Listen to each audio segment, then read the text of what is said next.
Arestado sa Valenzuela ang isang lalaki matapos pagsamantalahan umano ang kapitbahay niyang may sakit. Ang paliwanag ng suspect sa balitang hatid ni Bea Pinlac.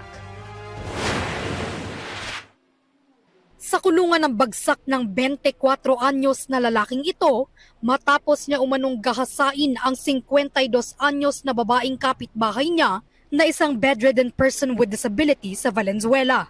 Meron siyang tinatawag na mental and intellectual disability.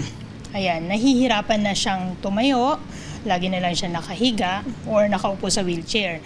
At isa pa ay hindi na siya makapagsalita. Base sa investigasyon ng pulisya, nakitang umaaligid ang suspect malapit sa nakakandadong pintuan ng bahay ng biktima noong Biyernes, September 6. Naiwan mag-isa ang biktima sa kanilang bahay dahil may binili sa labas ang kanyang kapatid. Sa ika-4 na balik daw ng suspect, nabuksan na niya ang pinto ng bahay ng biktima.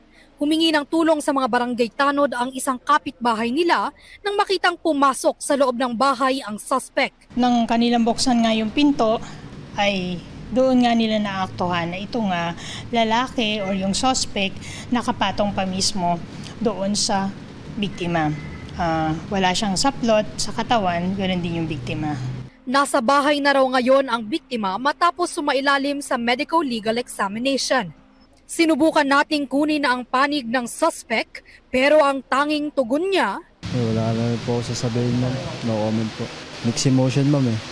Tungkot. Sinampahan ng reklamong rape ang suspect.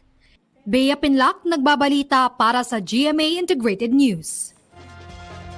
Kapuso, para sa mga maiinit na balita, mag-subscribe sa GMA Integrated News sa YouTube. Sa mga kapuso naman abroad, subaybayan nyo kami sa GMA Pinoy TV at sa www.gmanews.tv.